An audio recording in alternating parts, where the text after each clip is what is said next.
Blood trickled down Judge Maya Wilson's face as Officer Barrett smirked in the silent courtroom. The gavel she clutched trembled with rage, not fear. "Contempt of court," she whispered, her voice steel. "And assault on a federal judge. Officers, arrest him immediately." Before we dive into this shocking story of justice and courage, where are you watching from today? Hit that like button, subscribe to our channel, and let me know in the comments if you've ever witnessed injustice firsthand. The battle Judge Wilson is about to face will change the entire justice system forever.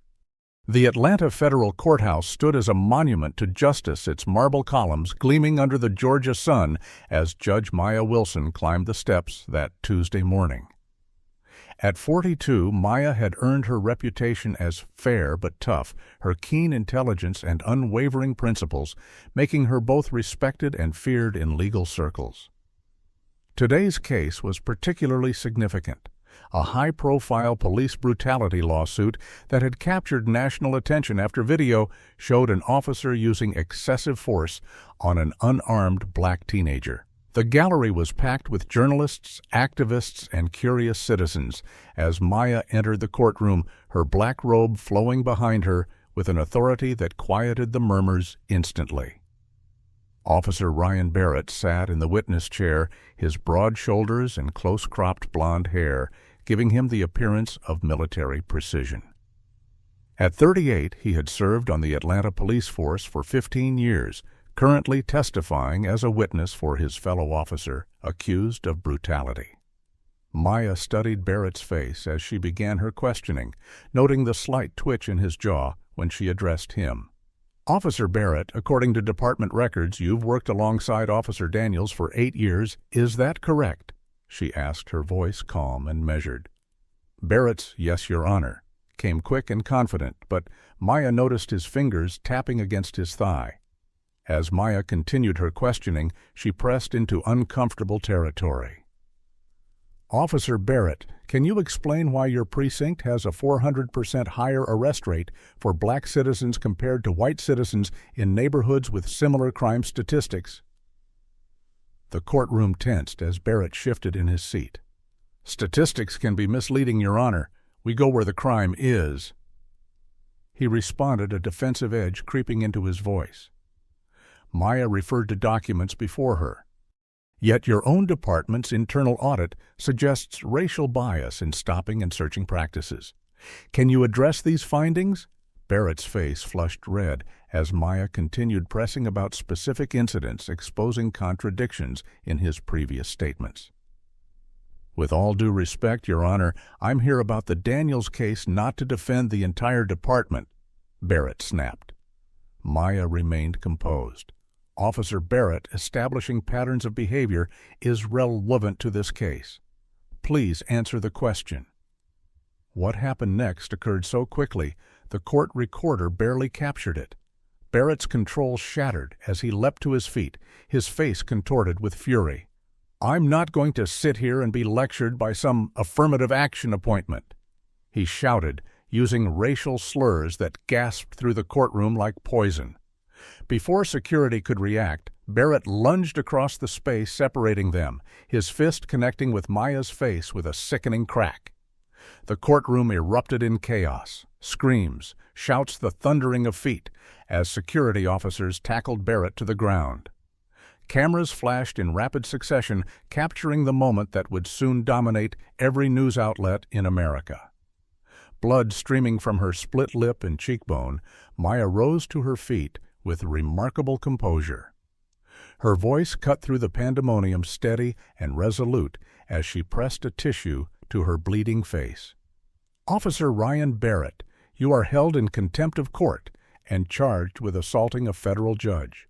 Officers, remove him immediately and place him under arrest." As Barrett was dragged from the courtroom, still shouting about playing the race card, Maya briefly closed her eyes, memories flooding back of her childhood in Savannah. Her father's voice echoed in her mind from 25 years earlier. "Maya, in this world they'll try to silence you twice, once because you're black and once because you're a woman. Your job is to speak anyway." When she opened her eyes, Maya's determination had only hardened. This was no longer just about the case before her court. This had become something much bigger. The next 48 hours passed in a blur of pain, outrage, and determination for Maya. Despite the throbbing in her face and the chaos engulfing her courtroom, she had initially refused to adjourn proceedings, intent on demonstrating that violence could not derail justice. It took Jasmine, her clerk of 7 years and closest confidant at the courthouse, to finally convince her to seek medical attention. "Your Honor, with respect, you're bleeding on legal documents that will be part of the permanent record," Jasmine had whispered, adding with a gentle smile, "plus that bruise is developing its own zip code." At Atlanta Memorial Hospital, the emergency room doctor's expression had grown serious as he examined the X-rays. "Judge Wilson, you have a hairline fracture of the zygomatic bone, your cheekbone. You're lucky it wasn't worse, but you'll need to take it easy for at least a week." Maya had almost laughed at that suggestion. Taking it easy wasn't an option. Not now when her phone was exploding with notifications. The video of Barrett striking her had gone viral within hours, played on continuous loop across every major network. #Judge Wilson and #court assault were trending nationwide, with millions sharing footage of the incident. Outside her hospital room, Maya could hear the security detail arguing with hospital administrators about keeping press away. Commissioner Thomas Reynolds of the Atlanta Police Department had been one of her first callers, his voice oozing with practiced concern. "Judge Wilson, this is absolutely unacceptable behavior that does not reflect the values of our department. Officer Barrett has been suspended pending investigation, and we're cooperating fully with federal authorities on assault charges." But before ending the call, Reynolds' tone had shifted subtly. "Of course, we all want to handle this situation with appropriate discretion. These high-profile incidents can be damaging to public trust in both our institutions if not managed properly." The implied message was clear: keep this quiet, make it go away. Maya's response had been equally clear: "Commissioner, I appreciate your call. Rest assured, this incident will receive the full and transparent legal attention it deserves." Her husband Marcus had arrived at the hospital in record time, his usual corporate attorney composure completely shattered. At 45, Marcus normally projected calm confidence in his tailored suits, the perfect complement to Maya's judicial authority. Today he looked like he wanted to tear the hospital apart with his bare hands. "They need to throw that bastard under the jail," he fumed, pacing beside her bed. 15 years practicing law, and I've never seen such a blatant assault on the judiciary. The fact that he's a cop makes it worse, not better." Maya reached for his hand to still his pacing.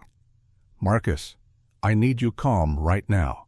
The kids are terrified." He finished, sitting heavily beside her. "Zoe saw it on social media before I could even call her at college. And Andre's school called because he tried to leave campus to come to the hospital." Their children's reactions weighed heavily on Maya's heart. 19-year-old Zoe, normally fiercely independent in her sophomore year at Spelman College, had called sobbing. 15-year-old Andre, already navigating the complicated waters of being one of few black students at his private high school, now had to deal with seeing his mother assaulted on national television. While Maya was still processing her family's reaction, her phone had buzzed with an unfamiliar number. The anonymous caller's message chilled her. "You got what uppity black bitches deserve. Next time it'll be a bullet, not a fist." Similar threats continued flooding her email and social media accounts, many from white supremacist groups emboldened by the incident. When Maya mentioned the threats to the FBI agent assigned to her case, she learned something even more disturbing. "Judge Wilson, we've been investigating Officer Barrett's online activities. This isn't his first expression of racial animus." The agent showed Maya a thick file. "Barrett has numerous complaints of excessive force against black suspects, use of racial slurs, and discriminatory enforcement. None resulted in disciplinary action." The pattern was clear. Barrett's behavior had been protected and concealed repeatedly by internal police processes. That evening, Judge Eleanor Thompson visited Maya at home after her hospital discharge. At 72, Thompson had been one of the first black female federal judges in Georgia, a mentor and friend who had guided Maya's career from law school through her judicial appointment. "They're already circling the wagons," Thompson warned, declining Maya's offer of tea and opting for bourbon instead. Police unions hired Grayson Mills to represent Barrett. Reynolds has called in favors with 3 members of the Judicial Review Board. They want this to disappear. Maya touched her bandaged cheek gently. "They picked the wrong judge to punch." Thompson smiled grimly. "That's what worries me. Powerful people don't like losing Maya. They'll come after you, your rulings, your family. They'll dig through your life, looking for anything to discredit you." "Let them try," Maya replied, her resolve hardening. Barrett isn't getting a slap on the wrist for this, and if his behavior exposes systemic problems, so be it. Later that night, as Marcus slept beside her, Maya stared at the ceiling, unable to find rest. The prosecutor had called, offering a deal. Barrett would plead to simple assault, serve probation, undergo anger management, and retire quietly from the force. Maya had refused immediately. This wasn't about one punch or one officer. It was about a system that had allowed Barrett to believe he could strike a federal judge with impunity. Justice demanded more than a quiet resolution, and Maya was determined to see it through no matter the personal cost. Have you ever stood alone against a powerful system determined to silence you? Would you have the courage to face mounting threats and pressure from those who should uphold justice if you believe that standing up against racism is worth the personal cost? Comment number 1 below. If you think Judge Maya Wilson should protect her family by stepping back, comment number 2. Like and subscribe to follow her fight against a system rigged to protect its own. Will Maya's determination be enough against the full force of the police establishment trying to discredit her? The morning after Maya rejected the prosecutor's plea deal, the resistance against her began in earnest. The Atlanta Police Union held an emergency press conference with Union President Frank Donovan standing grim-faced before a forest of microphones. While we do not condone Officer Barrett's actions, we must consider the immense pressure placed on our officers daily and the provocative line of questioning from Judge Wilson that preceded this unfortunate incident. Donovan stated, his voice carrying the practiced concern of a man who had defended officer misconduct many times before. Officer Barrett's 15 years of exemplary service should not be erased by one momentary lapse in judgment. The narrative spread quickly through sympathetic media channels. Conservative commentators began questioning Maya's judicial record, characterizing her as an endorsed activist judge with an anti-police agenda. One particularly venomous cable news host devoted an entire segment to reviewing Maya's past rulings, cherry-picking cases to create a false pattern of bias. Judge Wilson's troubling history of leniency toward criminals while showing hostility to law enforcement raises serious questions about her objectivity, the host declared, conveniently omitting Maya's reputation for fairness acknowledged by the Bar Association. Barrett's release on bail came as no surprise to Maya, though the low amount set by Judge Gregory Harrison, known for his police connections, raised eyebrows in legal circles. More disturbing was the hero's welcome Barrett received from a group of fellow officers who greeted him outside the jail, slapping his back and escorting him through a crowd of reporters without answering questions.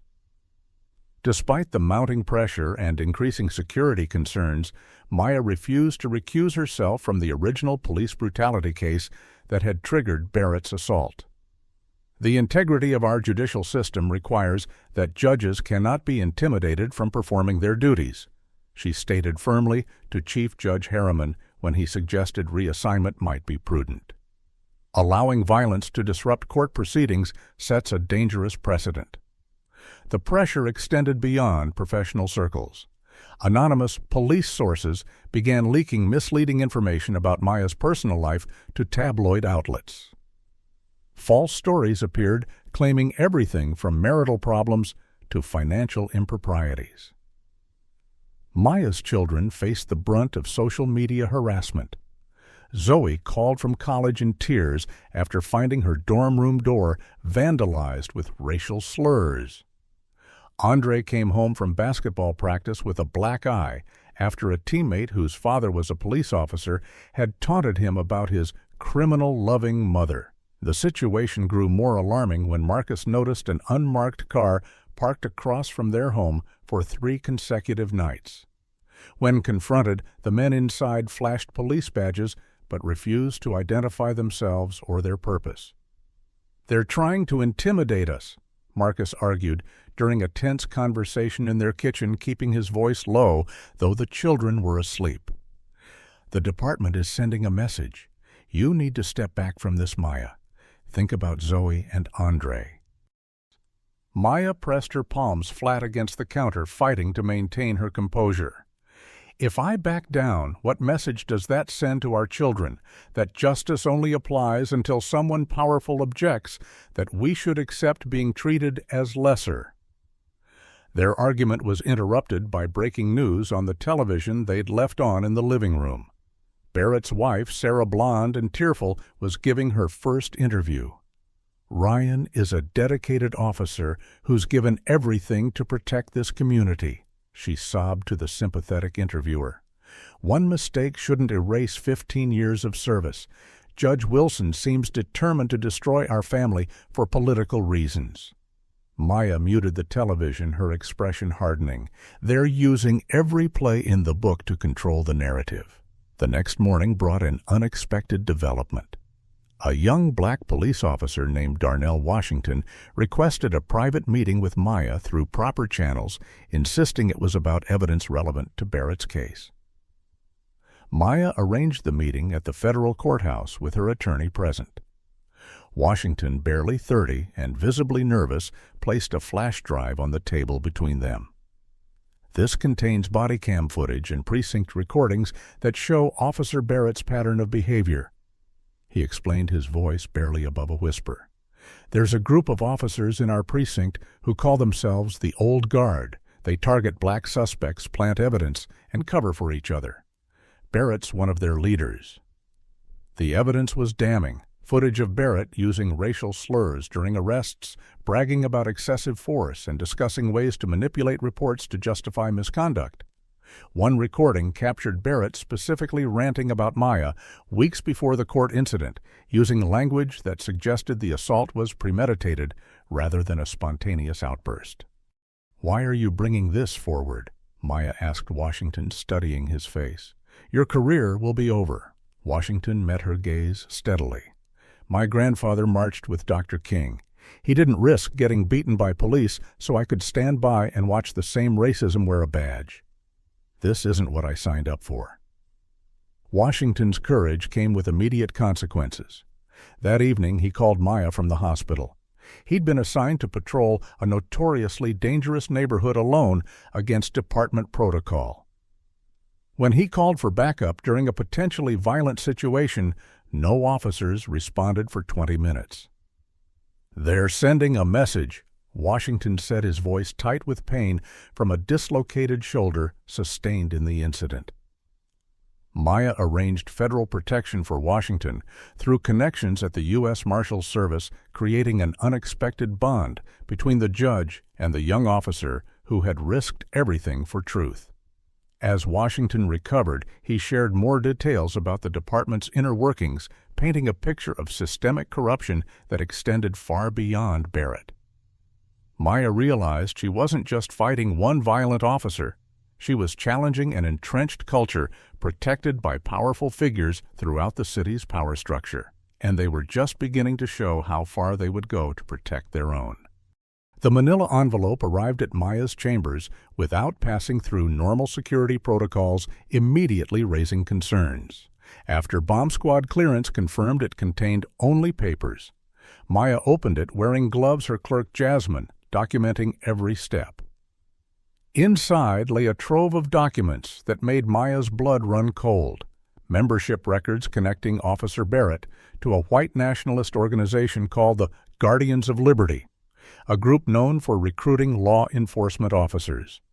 The documents included photographs of Barrett at group meetings, correspondence using coded white supremacist language, and most disturbingly strategy documents outlining infiltration of police departments to protect white interests.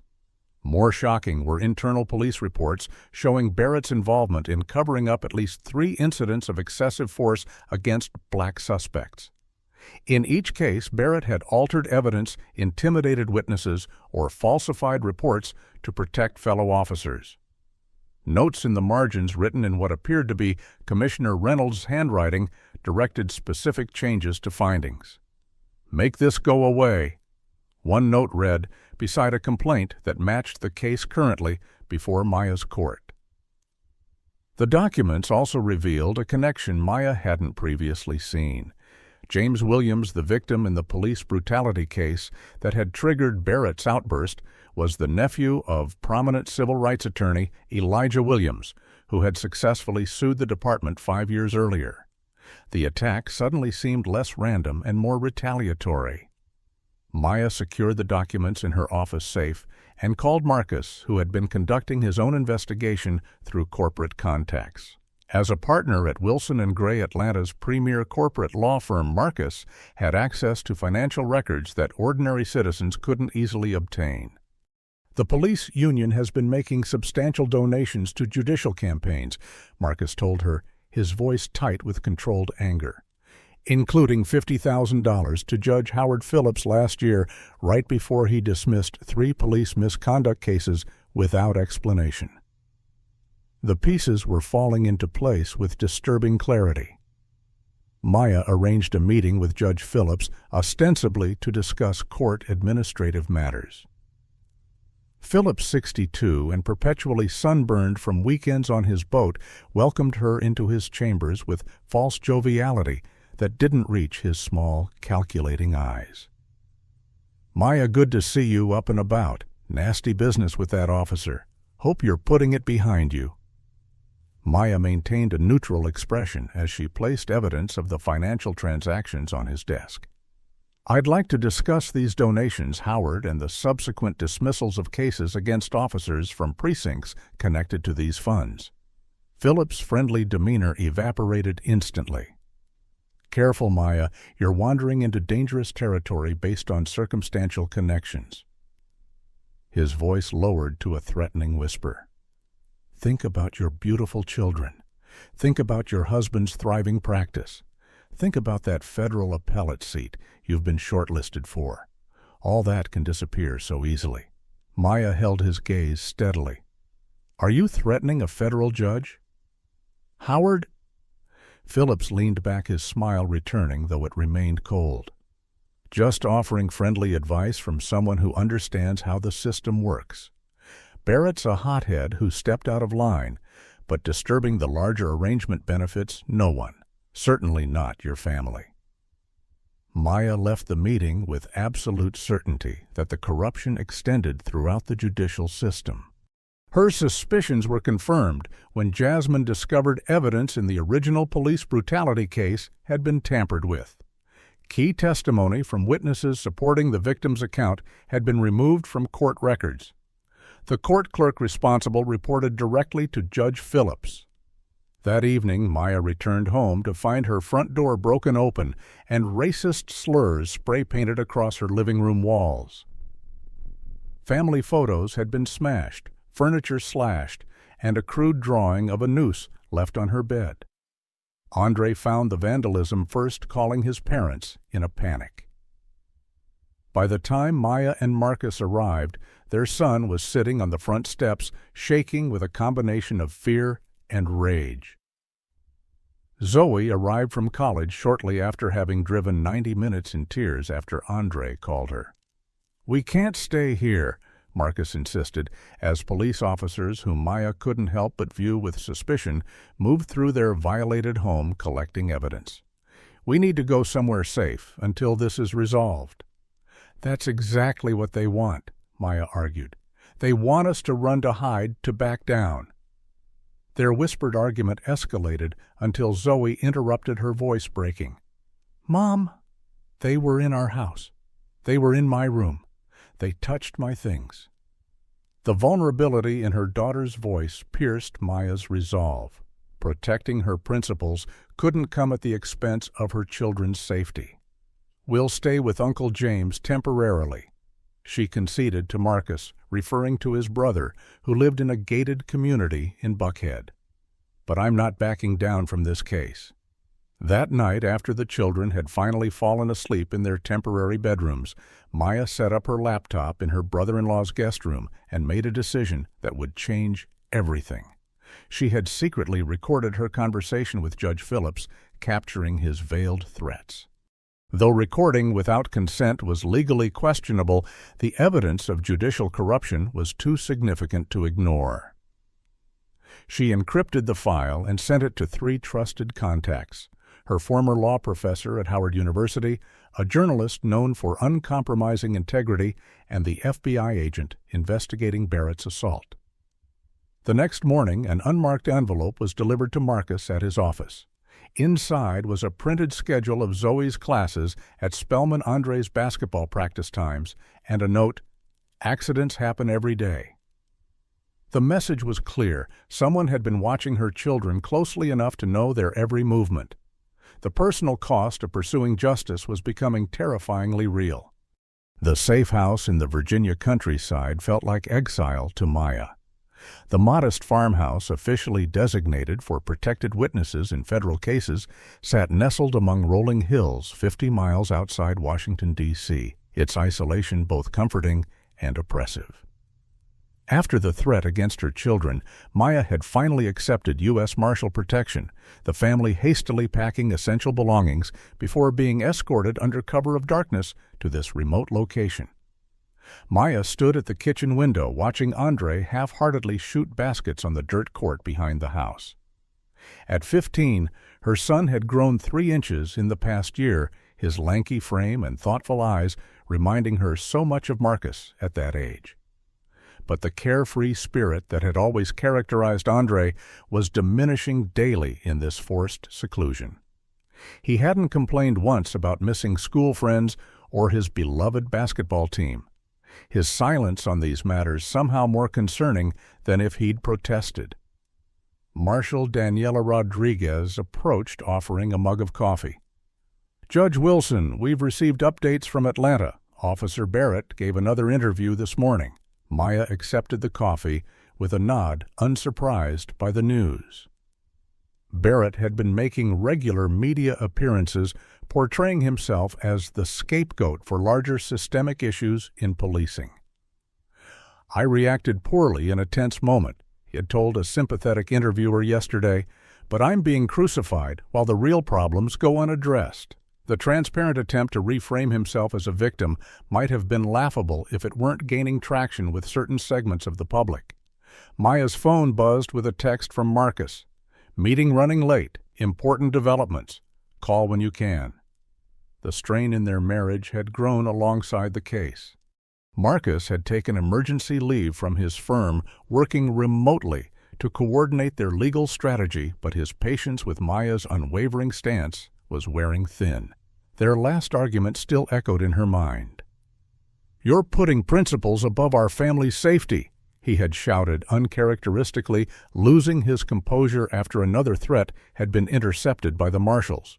"There are other ways to fight for justice that don't put targets on our children's backs." Maya had responded with equal heat.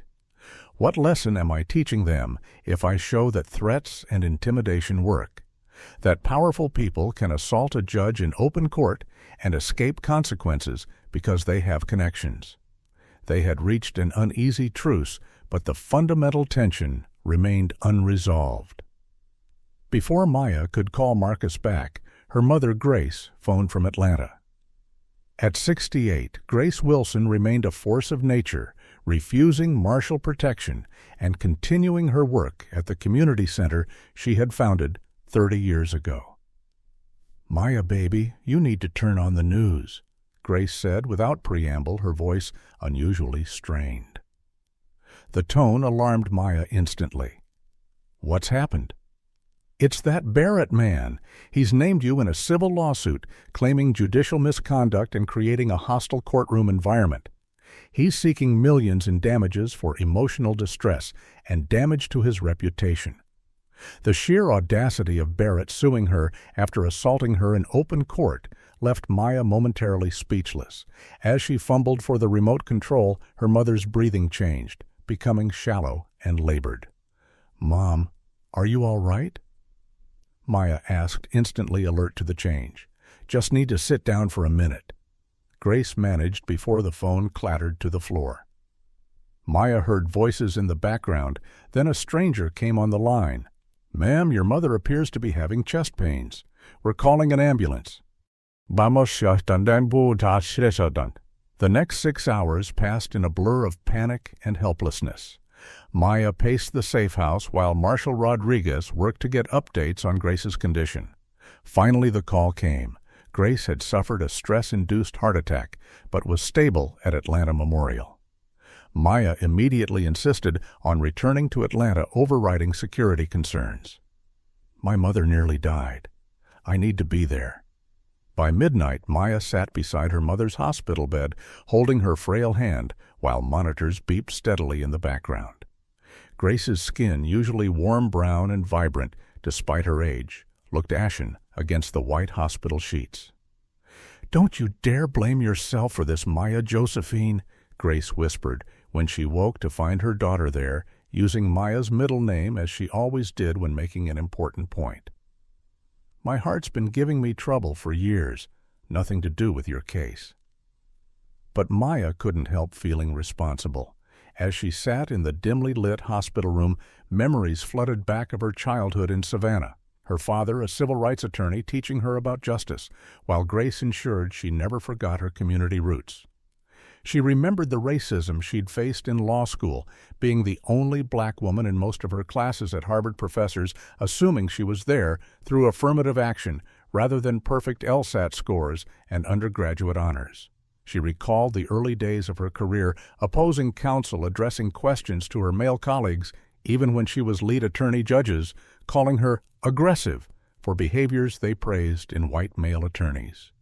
Each challenge had strengthened her resolve rather than weakening it, preparing her for this moment when everything she believed in was being tested. Maya was jolted from her reflections by a text from Zoe. "Andre's in trouble at school. Call ASAP."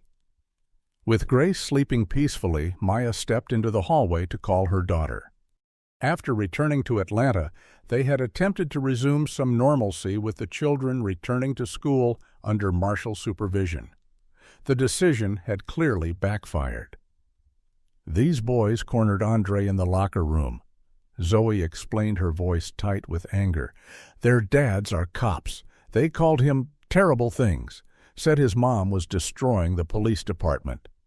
Andre fought back when one shoved him, and now the school's threatening suspension." Maya closed her eyes, leaning against the hospital wall as fresh guilt washed over her. Her children were paying the price for her principles. When she returned to Grace's room, her mother was awake and alert, immediately reading the distress on Maya's face. "Talk to me," Grace commanded softly. Maya sank into the chair, explaining Andre's situation and the impossible position her family faced. "Maybe I should step back," she admitted, voicing the doubt that had been growing. "Request another judge take over Barrett's case. Accept a transfer to another district." Grace's grip suddenly tightened on Maya's hand with surprising strength. "Maya Josephine Wilson, your great-grandmother was born a slave and died a voter. Your grandfather had dogs sicked on him for trying to register voters and went back the next day. Your father faced death threats for every civil rights case he won. We don't quit when things get hard." "This isn't just about me," Maya protested. "Marcus and the kids never asked for this fight." Grace's expression softened. "No, they didn't. But they love a woman who stands for something. That comes with a cost sometimes. The question isn't whether to avoid the cost, but whether the principle is worth it."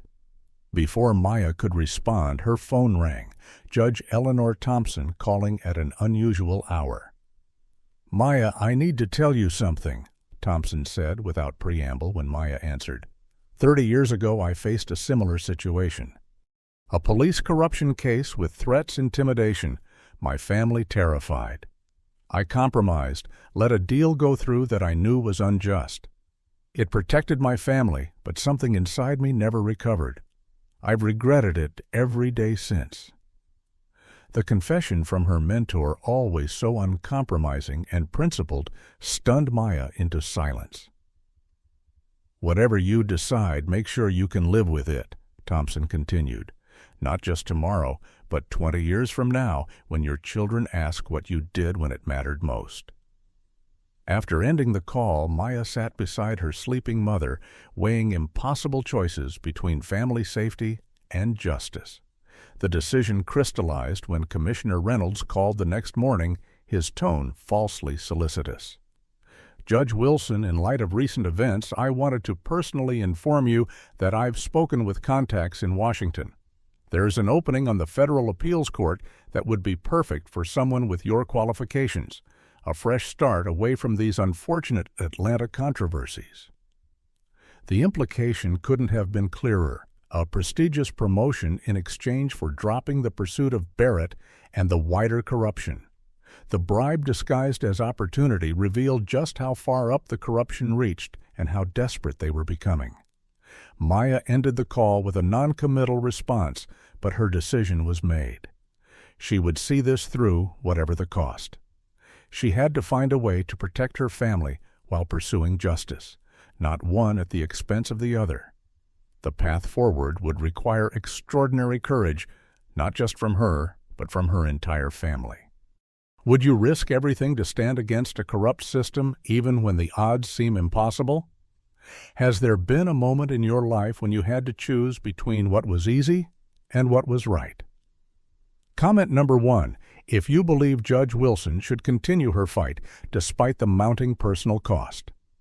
Comment number 2. If you think family safety should come first, like and subscribe to see how this explosive courtroom confrontation changes the justice system forever. Can Maya Wilson possibly prevail against a system designed to protect its own, or is she fighting a losing battle? The historic Fulton County Courthouse buzzed with unprecedented security measures on the morning of Barrett's trial. Media trucks lined the streets, satellite dishes pointed skyward like mechanical flowers seeking sunlight. Protesters from both sides gathered behind barricades, their competing chants creating a discordant backdrop to the proceedings about to unfold. Inside courtroom 3B had been transformed into a fortress. Metal detectors supplemented the building's regular security, and U.S. Marshals stood at strategic positions throughout the room. Judge Victor Simmons, a stern 70-year-old with a reputation for running an efficient courtroom, presided over the case.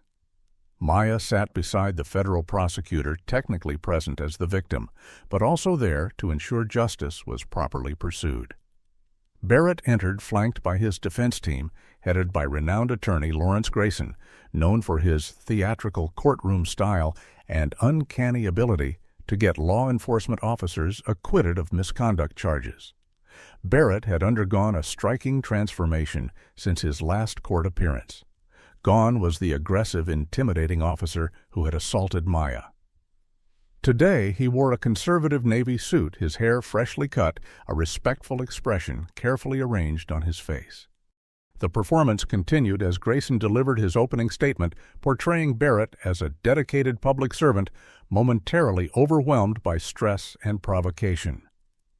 "Officer Barrett has served this community faithfully for 15 years, Grayson told the jury, his voice rich with practiced sincerity. On that unfortunate day, after working a 72-hour shift during a crime spike, exhausted and concerned for public safety, he was subjected to a line of questioning that unfairly maligned not just him, but the entire police force."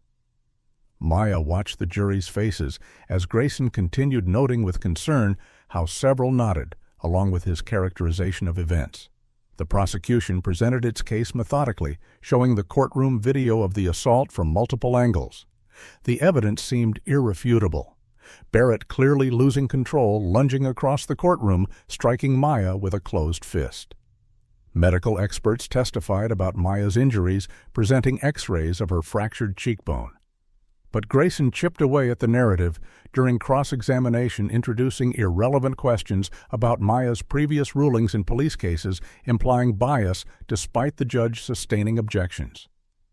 The real shock came when Maya herself was called to testify. Taking the stand, she recounted the events calmly and precisely, describing Barrett's escalating agitation and eventual assault. Grayson's cross-examination turned aggressive immediately. "Judge Wilson, isn't it true that you specifically targeted Officer Barrett with hostile questioning?" he demanded.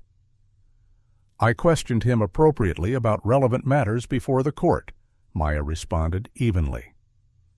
"Isn't it true that you have a history of ruling against police officers?" Grayson pressed. "I rule based on evidence and law, not occupation," Maya countered.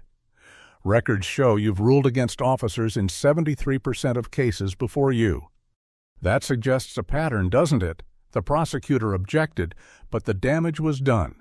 Doubt had been introduced. Throughout her testimony, Grayson repeatedly characterized Maya as an angry black woman, without using those exact words, employing coded language about her aggressive questioning and intimidating demeanor toward Barrett. The strategy was transparent but effective, playing into racial stereotypes some jurors might unconsciously harbor. Maya maintained her composure, but inside she seethed at the character assassination disguised as legal questioning. The trial took an even more disturbing turn when the defense presented what they claimed was new evidence, an edited version of the courtroom video that mysteriously excluded Barrett's use of racial slurs before the assault, making the attack seem more spontaneous and less racially motivated. When the prosecution questioned the video's authenticity, Grayson produced an affidavit from a court technician certifying it as the original unaltered recording. Maya immediately recognized the technician's name. He reported directly to Judge Phillips. Officer Darnell Washington's testimony should have been a turning point. He bravely took the stand, describing the pattern of racism he had witnessed from Barrett and the old guard within the department. But Grayson was prepared, producing Washington's sealed juvenile record that somehow had been unsealed. "Isn't it true that you were arrested for shoplifting at 16? Grayson asked, though the charge had been dismissed and was legally irrelevant. "Isn't it true that you were passed over for promotion twice, giving you motive to fabricate allegations against superior officers?" By the time Washington left the stand, his credibility had been deliberately undermined through character assassination and innuendo. Most alarming was the disappearance of Maya's recorded conversation with Judge Phillips. The encrypted file had somehow been deleted from all locations where she had stored it, and the physical backup she had created was missing from her home safe. Someone with significant technical resources and physical access to secured locations was systematically eliminating evidence. Barrett's testimony came on the trial's fourth day. Taking the stand in a somber manner, he presented himself as deeply remorseful. "I've spent every day since the incident reflecting on my actions," he told the jury, his voice catching with well-rehearsed emotion. "I failed to uphold the standards of my badge, and I take full responsibility." But his apparent contrition was undermined by his explanation. "I reacted to what I perceived as an attack on my integrity and the department I've given my life to serve. It was wrong, but it was human." Tears welled in Barrett's eyes as he described his perfect record before this incident, his community service coaching youth basketball, his aging parents who depended on his support. The performance was masterful, hitting every emotional note to generate sympathy. Throughout the proceedings, Maya observed the jury closely. Two members in particular troubled her: a middle-aged white woman who consistently made eye contact with Barrett, nodding sympathetically during his testimony, and an older white man who frowned whenever the prosecution spoke. Their body language suggested minds already made up, despite overwhelming evidence. Maya's suspicions were confirmed when her investigator discovered that the woman's brother was a retired police officer, a fact she had somehow omitted during jury selection. The man had recently received help from the police union's community outreach program after a home burglary.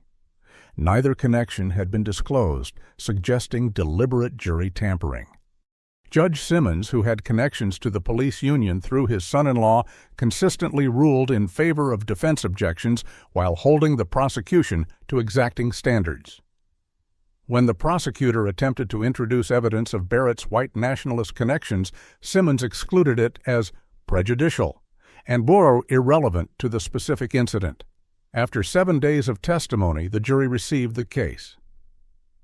They deliberated for just 4 hours before returning, with a verdict that sent shockwaves through the courtroom: not guilty on felony assault of a federal judge, guilty only of misdemeanor contempt of court. Barrett closed his eyes in apparent relief while his supporters in the gallery struggled to contain their celebration. Maya sat perfectly still, her expression revealing nothing as the verdict was read, though Marcus gripped her hand so tightly it hurt. The system she had dedicated her life to upholding had failed in the most public and personal way possible. As Barrett left the courthouse to cheers from his supporters, Maya faced the waiting media with quiet dignity. "Today's verdict speaks for itself," she stated simply. "The people of Atlanta have witnessed our justice system in action. What they choose to do with what they've witnessed is now up to them." Inside, she was already planning her next move. Barrett and his supporters had won this battle through manipulation and corruption, but Maya was far from defeated. The war for justice was just beginning, and she now understood exactly what she was fighting against. Not just one violent officer, but an entire system designed to protect its own at any cost. The outrage was immediate and widespread. Within hours of Barrett's light sentence being announced, 6 months probation and 40 hours of community service, protests erupted outside the courthouse. By nightfall, thousands had gathered in downtown Atlanta, carrying signs reading, "Justice for Judge Wilson," and "No one is above the law."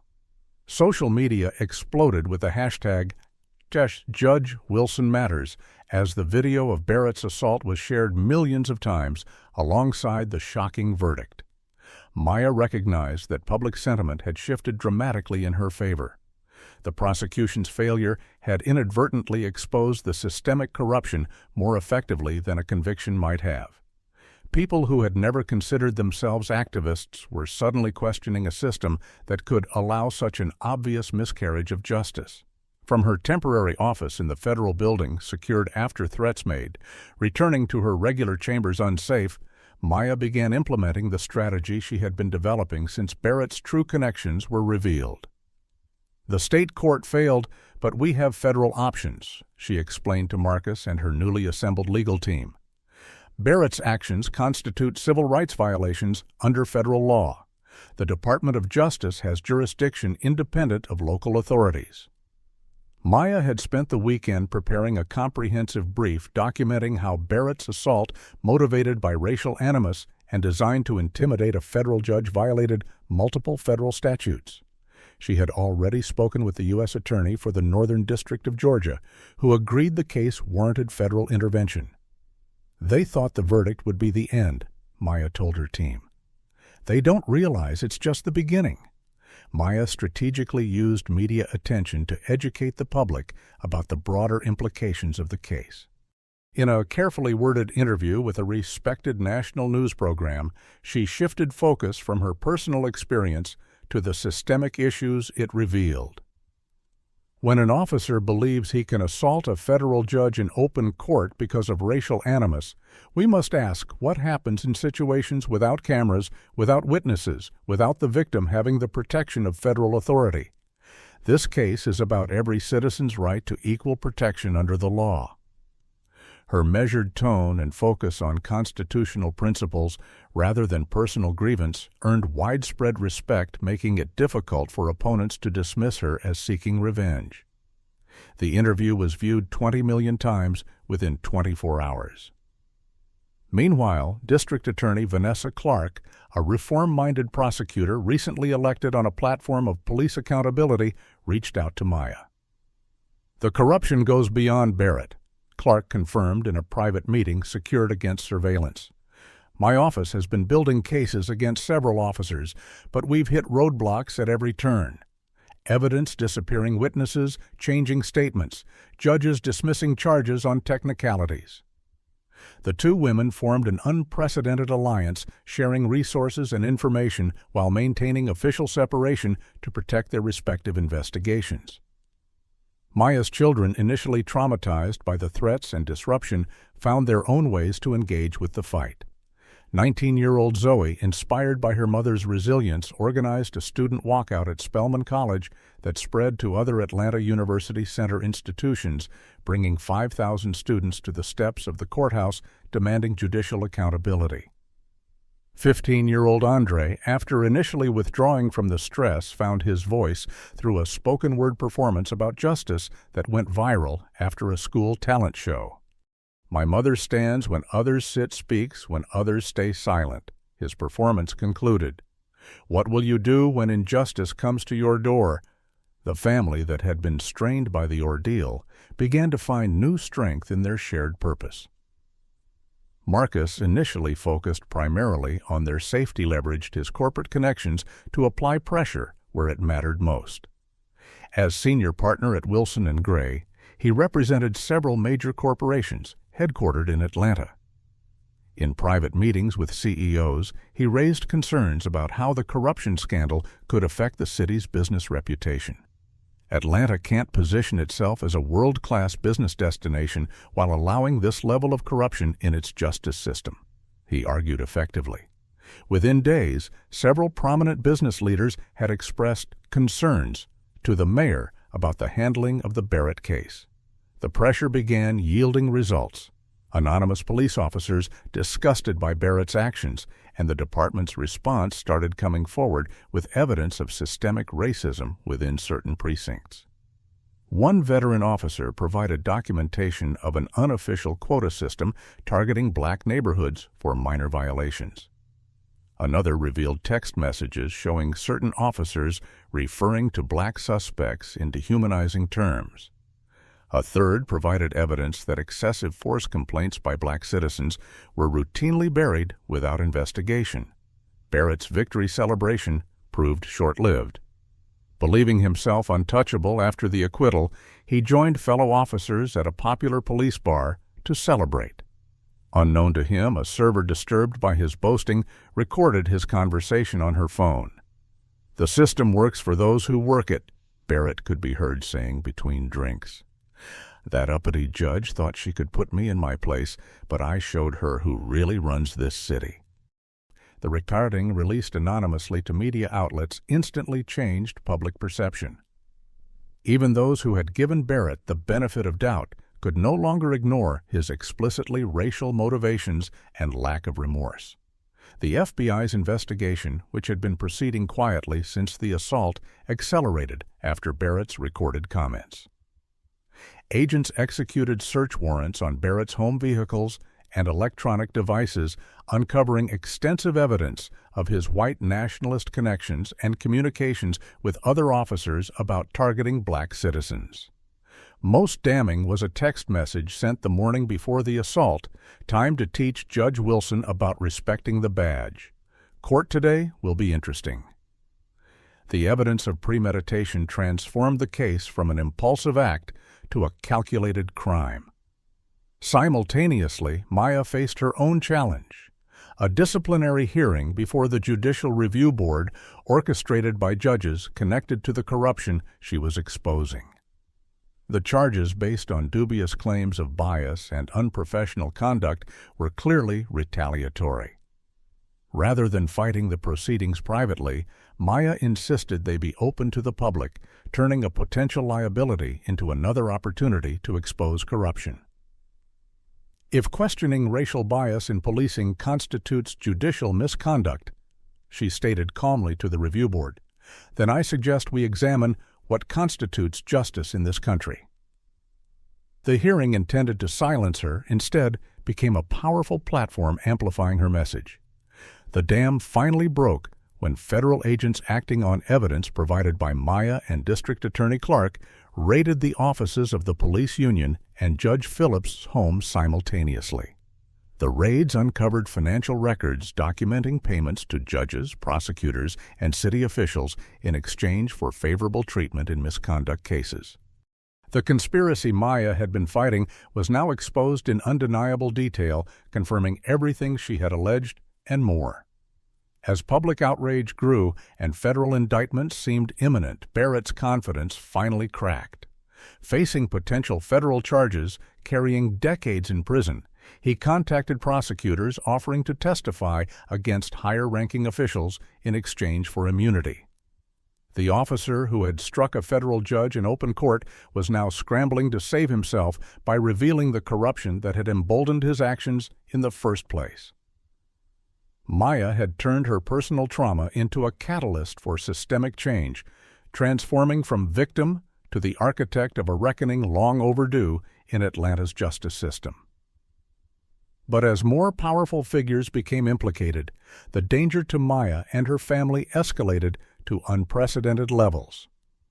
Those with everything to lose would make one final desperate attempt to silence her permanently. The Judicial Review Board hearing had transformed from an attempt to discredit Maya into her most powerful platform yet.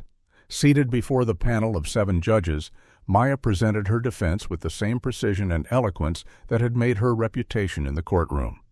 "The question before this board is not whether I showed bias against Officer Barrett," she stated, her voice carrying clearly through the packed hearing room.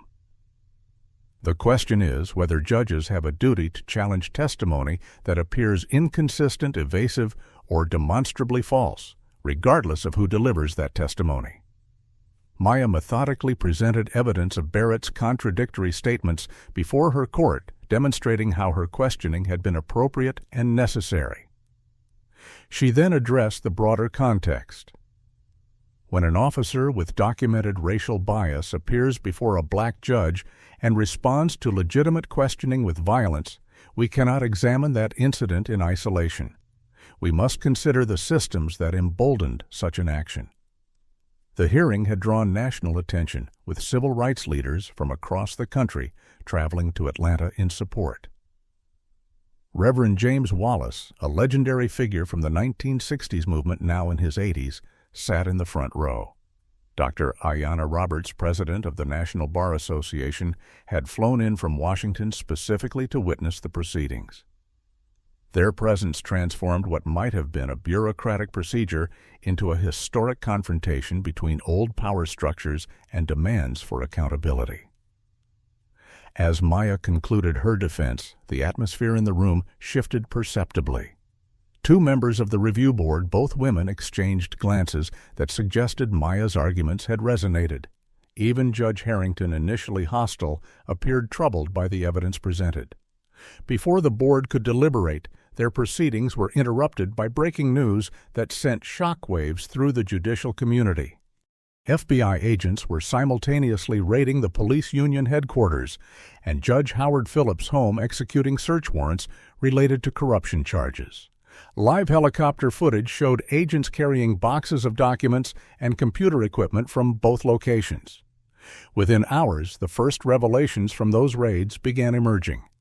Financial records documented systematic payments from the police union to judges, including 3 members of the Judicial Review Board hearing Maya's case. The corruption Maya had been fighting was being exposed in real time, vindicating her allegations in the most public way possible. Commissioner Thomas Reynolds, watching the raids unfold on television from his office, made a fateful decision. Security cameras, later recovered by the FBI, showed him removing files from a hidden safe behind his office bookshelf, feeding documents into a shredder until the machine jammed from overuse. When agents arrived at his office with a warrant 20 minutes later, they found him attempting to flush shredded documents down a toilet. The commissioner's panic only accelerated the investigation. His seized phone contained messages to Barrett and other officers instructing them to handle problematic cases and make evidence disappear when necessary. The carefully constructed system of protection and corruption was collapsing rapidly, each new revelation leading to more participants and incidents. Barrett, facing the prospect of serious federal charges, attempted to save himself by offering testimony against higher-ranking officials. Commissioner Reynolds directed everything. He told federal prosecutors, desperately trying to shift blame upward. He told us which judges would play ball, which prosecutors would drop charges. The whole system was rigged to protect officers no matter what we did. But Barrett's cooperation agreement collapsed when he received a cryptic text message from an unknown number.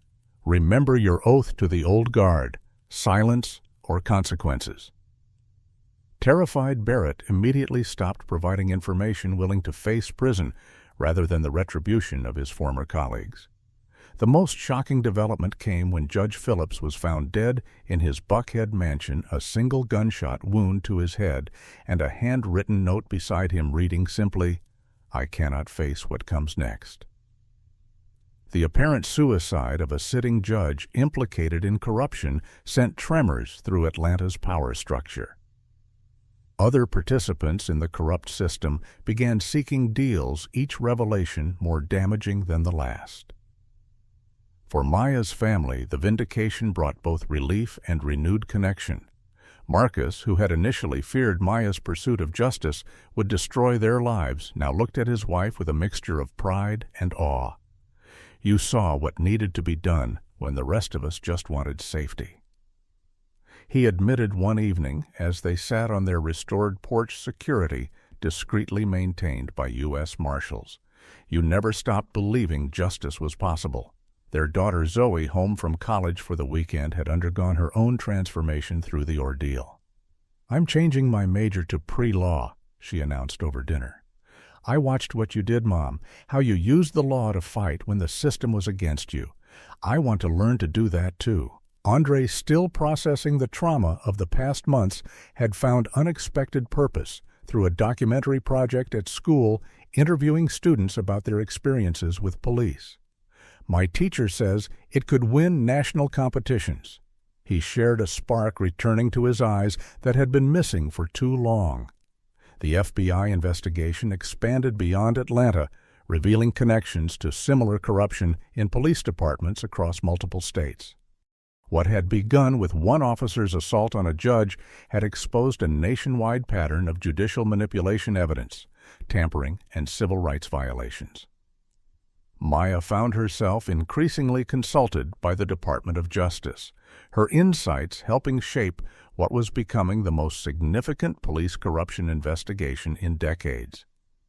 As the case garnered international attention, Maya received an invitation to address the American Bar Association's annual convention on judicial independence and accountability.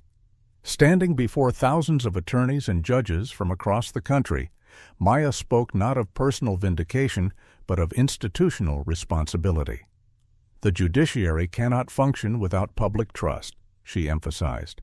"When that trust is violated, whether through corruption, bias, or intimidation, we must respond not with defensiveness, but with absolute commitment to reform and accountability." The standing ovation lasted nearly 5 minutes. Maya was returning to her hotel room after the speech when she received an urgent call from Marshal Rodriguez. "Judge Wilson, we've intercepted a credible threat against you," Rodriguez reported, her voice tight with concern. "Different from the others, specific details, professional planning. The person who sent it has connections to Barrett and Reynolds." Despite years of threats, this one chilled Maya in a way the others hadn't. As federal agents traced the threat to a former tactical officer with military training, Maya realized the fight wasn't over. Those who had benefited from corruption for decades wouldn't surrender their power without a final desperate attempt to silence her.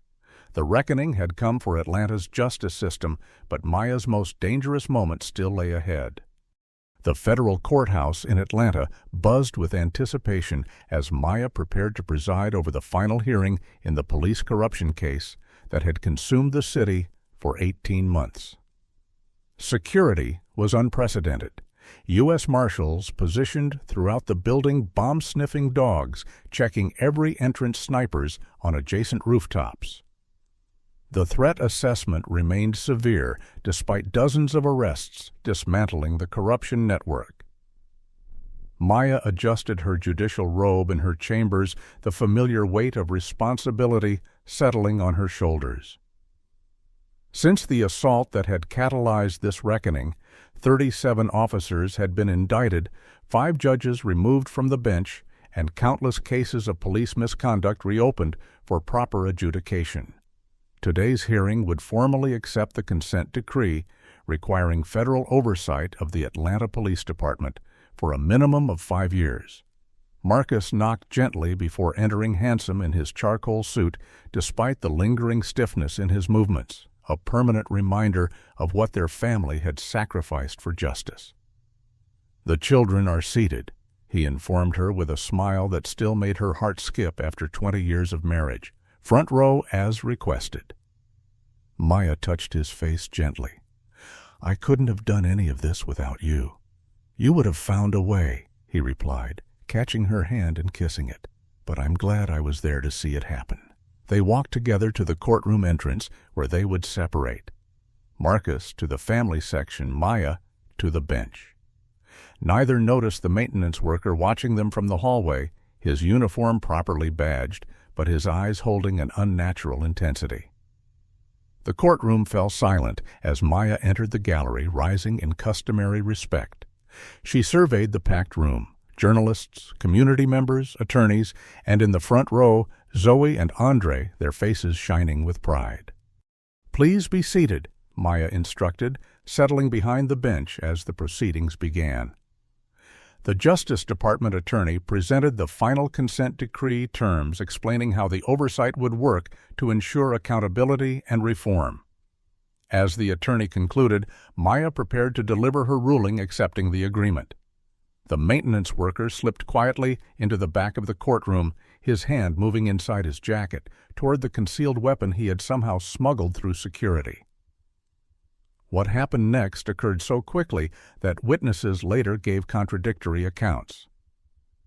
Marcus, glancing back at a late arrival, noticed the worker's suspicious movement. With no time to alert security, he acted instinctively, lunging across the aisle toward Maya just as the first shot rang out. Marcus's body intercepted the bullet, meant for Maya, his shoulder and chest, taking the impact as U.S. Marshals tackled the shooter. Chaos erupted as people screamed and ducked for cover. Maya rushed from the bench to where Marcus lay bleeding on the courtroom floor, pressing her judicial robe against his wounds while shouting for medical assistance. "Stay with me," she pleaded, her composure finally breaking as her husband's blood soaked through the black fabric. "Please, Marcus, stay with me." Within minutes, paramedics arrived, stabilizing Marcus before rushing him to Atlanta Memorial's Trauma Center. The shooter, subdued and handcuffed, was identified as Officer Thomas Ridley, a tactical team member with direct ties to Barrett and Commissioner Reynolds. The assassination attempt, broadcast live on court cameras, shocked the nation. What might have been intended to silence Maya instead became the final catalyst for change. Congress fast-tracked police reform legislation that had been stalled for years. The President issued an executive order establishing a National Commission on Judicial Safety and Independence. Public outrage transformed into political will for meaningful change in ways that might have taken decades under normal circumstances. Marcus survived, though his recovery proved long and arduous. 3 surgeries repaired the damage to his shoulder and chest. But the bullet that had narrowly missed his heart left permanent limitations to his mobility. During the months of physical therapy, their marriage deepened through shared vulnerability. The man who had once protected Maya through his strength now allowed her to support him through his weakness, creating a new balance in their partnership. "I would take that bullet again," Marcus told her during a difficult therapy session, sweat beading on his forehead as he struggled to raise his arm, "not just for you, but for what you stand for." Barrett's carefully constructed defense finally collapsed completely, when the FBI uncovered encrypted communications linking him directly to white nationalist organizations. The messages detailed plans to infiltrate law enforcement agencies nationwide, with Barrett serving as a regional coordinator for the Southeast. His trial on federal civil rights charges resulted in a 15-year sentence without possibility of parole. Commissioner Reynolds and 17 officers received sentences ranging from 8 to 20 years for their roles in the corruption network. Officer Ridley, who had attempted to assassinate Maya, received life imprisonment after being convicted of attempted murder of a federal judge and conspiracy charges. 6 months after the shooting, Maya received an unusual request. Barrett, now serving his sentence at a federal penitentiary in Pennsylvania, had requested a meeting. Against the advice of the FBI and U.S. Marshals, Maya agreed, driven by a need for closure that transcended caution. The meeting took place in a secure prison conference room. Barrett, in an orange jumpsuit, shackled at wrists and ankles, a far cry from the imposing officer who had once struck her with impunity. "I expected you to gloat," Barrett said after long moments of silence, unable to meet her eyes. "I would in your position." "I didn't come to gloat," Maya replied evenly. "I came to understand."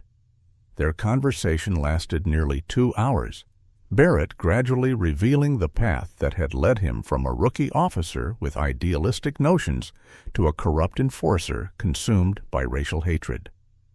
"The system rewards certain behaviors," he explained without excusing himself. "You either adapt or get pushed out. I adapted until I couldn't remember thinking any other way." Before leaving, Maya surprised Barrett with her parting words. "Justice isn't just about punishment. It's about restoration when possible. There are rehabilitation programs available, educational opportunities. Your sentence won't change, but how you serve it might." Barrett's confusion was evident. "Why would you care what happens to me after what I did?" Maya stood to leave. "Because treating you as irredeemable would make me guilty of the same thinking that led you to strike me that day. Justice without the possibility of redemption isn't justice at all." The Maya Wilson Justice Scholarship was established on the 1-year anniversary of the consent decree providing full law school funding for minority students committed to careers in criminal justice reform. The first class of 10 Wilson Scholars included Officer Darnell Washington, who had left the police force to pursue a law degree after his courageous testimony. Maya's vision extended beyond scholarships. Working with reform-minded judges across the country, she developed a comprehensive training program addressing implicit bias in judicial decision-making. The program became mandatory for federal judges and was voluntarily adopted by numerous state court systems. 5 years after Barrett's assault in her courtroom, Maya stood before a new class of judicial appointees at the Federal Judicial Center in Washington, D.C. Now recognized nationally as a leading voice on judicial ethics and accountability, she had been asked to deliver the keynote address to judges beginning their federal careers. "The robe we wear is not a shield from scrutiny, but a commitment to constant self-examination." She told the attentive audience, "Justice is not an achievement, but a perpetual pursuit requiring vigilance against both external corruption and our own human biases." Among the newly appointed judges sitting before her was her former clerk Jasmine, whose unwavering support throughout the ordeal had inspired her own judicial aspirations. Maya's children had found their own paths forward. Zoe, now in her final year of law school, had accepted a position with the Department of Justice's Civil Rights Division upon graduation. Andre, entering college with plans to study journalism, had found his voice documenting stories of community resilience in the face of injustice. The Wilson family's ordeal had transformed them, but not in the way their attackers had intended. Instead of being silenced, they had each become powerful advocates for the justice they had nearly lost. On rare, quiet evenings at home, Maya sometimes traced the scar on her cheekbone, a permanent reminder of the day that had changed everything. What had begun with violence had culminated in transformation. not just for her family or the Atlanta justice system, but for communities across the country who now had stronger protections against the corruption she had exposed. "Was it worth it?"